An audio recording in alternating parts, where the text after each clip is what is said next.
Jose K മാണിയും ഇടത് എംപിമാരും മധുരം വിതരണം ചെയ്യുകയാണ്. നമുക്ക് ദൃശ്യങ്ങൾ അല്ല ആ മധുരം മധുരം വിതരണം ചെയ്യുകയാണ്. अरे यार बॉस अरे एक मिनट ले लो ये क्या हुआ सब ले लो खुशी का बात सब ले लिए नहीं कोई आप ले लिए ये मोबाइल है अरे ले लिए यार थोड़ा वाइड है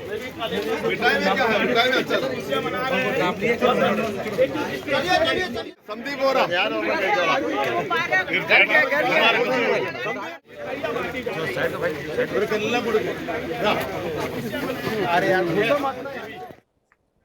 नमस्कार, जय हिंद, जय भारत। मैं प्रदीप और आप देख रहे हैं बेहतर संवाद। जिस प्रकार से मामला जो है एक दुर्ग रेलवे स्टेशन में हुआ तो उसके बाद 2 नन और एक आदिवासी युवक जो है उनको जेल में डाल दिया गया था। बड़ी हो हल्ला हुआ था। उसके बाद जो जेल में बंद नन से मिलने के लिए लगातार जो अलग अलग लेवल पर एमपीज, एमएलए, पूर्व मंत्री, पूर्व एमपी, पूर्व एमएलए आ रहे थे और उसी कड़ी में आज जो है कोर्ट से उनको बेल मिल गया। बेल मिलते की बात जैसे ही निकलकर सामने आती है, कार्यकर्ता जो उनके समर्थक, उनके लोग हैं, मिलने वाले जो आते रहते हैं, उनके चेहरे पर खुशी की लहर दौड़ पड़ी है और मिठाई बांटकर, मिठाई खिलाकर जो है एक दूसरे से जो खुशी है वो शेयर कर रहे हैं। लोग हैं उनसे भी बात करेंगे और जानने की कोशिश करेंगे जिस प्रकार से 2 नन और एक आदिवासी युवक जो है जेल में बंद था, आखिरकार उनको आज बेल मिल गया। उस पर कुछ केरल से जो है एमपीज और एमएलए भी यहाँ पर आए हुए जेल परिसर में।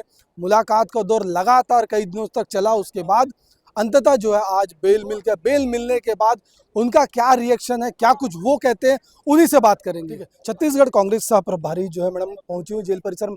मैडम फाइनली बेल जो है वो कोर्ट से मिल गया है, किस रूप में देखते, पहले रिएक्शन क्या रहेगा? पहला रिएक्शन ये है कि बहुत बहुत खुश है और न्यायालय ने संविधान का सम्मान किया और न्याय प्रदान किया और आने वाले दिनों में जो भी प्रक्रिया है उसके हिसाब से हम आगे चलेंगे और न्याय का पालन करेंगे। लगातार इस मामले में जैसे ही नन और एक आदिवासी युवक जो जेल में बंद हो उसके बाद से कांग्रेस और केरल प्रदेश से खासकर तमाम एमपीज, पूर्व मंत्री, पूर्व एमपीज, पूर्व एमएलए लगातार आप भी यहाँ पर आ रही थी, तो इतना संघर्ष और जो नन बंद थी उनको लेकर के केरल में खासकर क्या मतलब चल रहा था? देखिए, ये जो हुआ है एक झूठा केस है। सबको पता है किस तरीके से बजरंग दल ने जोर जबरदस्ती करी। ये सब वीडियो सब बाहर निकले हैं और सिर्फ छत्तीसगढ़ में नहीं, पूरे देश भर में ये वीडियोस वायरल हुए हैं।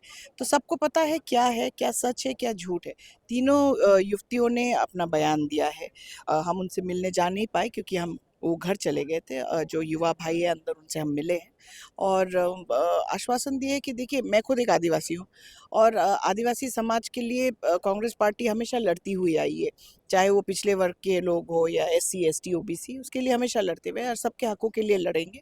और आज इस पूरे जो भी हुआ है, इनको बेल मिला है, कांग्रेस पार्टी आई है, केरला से आए हैं MP, हर चीज़ को राजनीति का नाम मत दीजिए। कुछ चीज़ें ऐसी भी होती है जो राजनीति से ऊपर होती है, मानवता का धर्म भी होता है।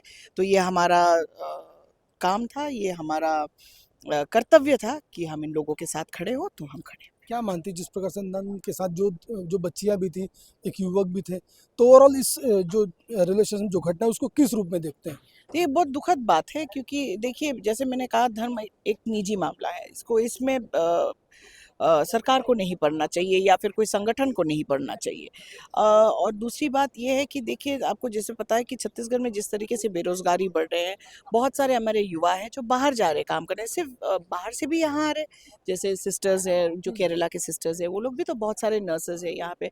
हमारे छत्तीसगढ़ के लोग बहुत जगह, दिल्ली में बोलिए, आप साउथ इंडिया में बोलिए, बहुत जगह, ऑल इंडिया वो लोग काम कर रहे हैं। तो ये 3 महिलाएं अगर गए हैं मिलने के लिए और सिस्टर्स लोग के साथ, और अगर वो बाहर जा रहे थे नौकरी के तलाश में, मुझे लगता नहीं इसमें कुछ बुराई है। अगर आप अपने स्टेट में अगर लोगों को सक्षम बनाते, अगर बेरोजगारी नहीं होती तो पलायन भी नहीं होता।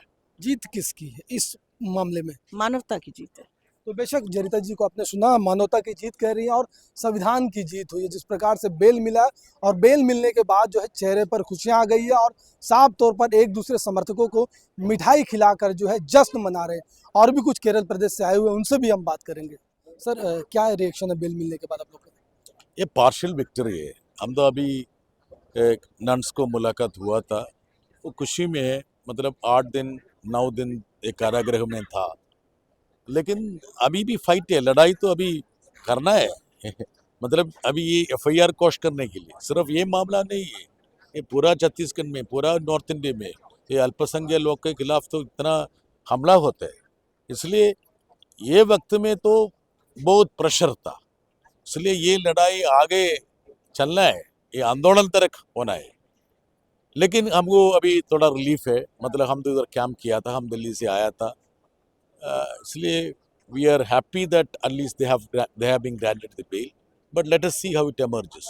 Anil sir, Durg central jail की जो गूंज पूरे देश भर में हो रही है और जो संसद भवन के बाहर भी कुछ प्रोटेस्ट हुआ था, लगातार ट्वीट पे ट्वीट आए थे इस मैटर को लेकर के, फाइनली बेल मिल गया, मिठाई उठाई भी आप लोगों ने खाया खिलाया है, तो अब आगे की लड़ाई कैसे रहेगी? देखो, हम ये सारा लोगों को, ये तो civil society, progressive secular political parties को ये जोड़ के तो ये आंदोलन चलना है, ये अलग अलग नहीं कर सकते, अकेले नहीं कर सकते, लेकिन अवेयरनेस भी क्रिएट करना पड़ा। ये संविधान का सवाल है, मेरे को पूछना तो ये संविधान की जीत है, सही असली वाला संविधान की जीत है। हमारा जो घटना हुई थी उस घटना को लेकर क्या कहेंगे? ये घटना इतना तो घटिया घटना था, ये मासूम 2 नन्स, तो ये तो ह्यूमन ट्रैफिकिंग करने के लिए आया, मतलब क्या है, कोई बिलीव करेगा? तो ना नकली केस था। जो है जेल में बंद नन और युवक को जो है जेल बेल मिल गया है, खुशी की बात आप लोग के चेहरे पे दिख रही है, मिठाई भी खाया आपने, खिलाया भी है, तो पहला रिएक्शन कैसा रहेगा? खुशी की बात है, हम सब ये इसकी इंतज़ार में था, शुरू से हम कोशिश कर रहे थे बेल जल्दी से जल्दी मिलने के लिए, इतना दिन वेट करना पड़ा, फिर भी अभी आखिर में मिल गया तो बहुत खुशी की बात। जीत किसकी जीत है? ये किस मानते हैं? ये न्याय की जीत है, हमारे संविधान की जीत है। लगातार आप लोग भी आए, मतलब सीपीएम तमाम वृंदा करात भी यहाँ पे आई थी और लगातार वो आवाज़ भी उठाए थे, पर जो घटना हुई थी उस घटना को लेकर के आप लोग क्या कहेंगे? देखिए, घटना के बारे में भी वो जो 3 लड़कियां हैं जिनको लेके जाने की आरोप लगाया गया था, उन्होंने आप सबको सच्चाई बताया है, फिर उससे ज़्यादा मैं क्या बोलूँ? ये फर्जी केस है, ज़बरदस्ती इनको फंसाया गया था। अच्छा, आगे इन फ्यूचर में ऐसा ना हो उसके लिए क्या कहेंगे? वो तो सरकार को सोचना पड़ेगा, क्योंकि देखिए हमारा संविधान सबको अधिकार देता है, वो उसके हिसाब से जीने का अधिकार सबका है, उसका कोई क्या ब्रेक नहीं होनी चाहिए, तो सरकार को सोचना पड़ेगा, ऐसे केसेस आगे नहीं होने चाहिए, उसके बारे में सरकार को सोचना पड़ेगा। तो स्ट्रिक्ट कानून बनाने की भी आवश्यकता है इसमें? देखिए, वो जो कानून की बात है, कानून जो भी कानून हो, आप इसका कैसे इस्तेमाल करते हैं वो एक बड़ी बात है ना। आपके पास सोचो आपके पास एक चाकू है, चाकू से आप सब्जी काट सकते हैं, किसी का गला भी काट सकते हैं, है ना। तो ये आपको सोचना पड़ेगा कि ये देखना पड़ेगा, ये किसी जो भी कानून हो इसका इस्तेमाल कैसे होता है। अगर किसी कानून का इस्तेमाल दुरुपयोग होता है, उसके बारे में सोचना पड़ेगा, उसमें जो भी बदलाव चाहिए वो वैसे बदलाव भी लाना चाहिए।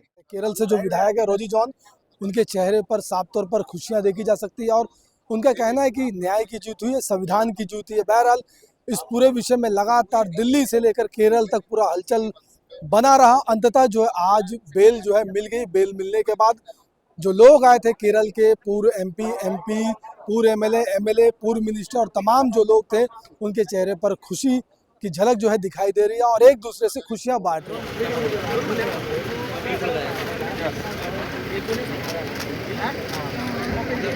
हैं।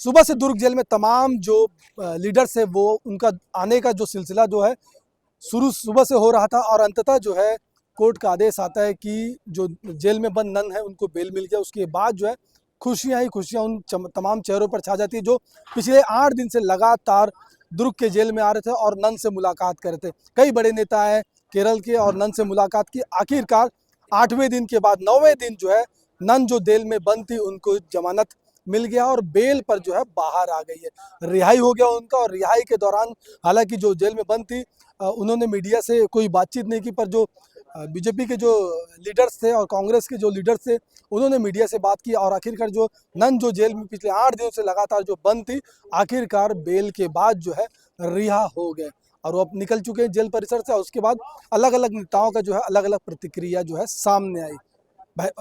बने रहें बेहतर खबरों के लिए बेहतर संवाद के साथ। मुझे दीजिए इजाज़त। नमस्कार।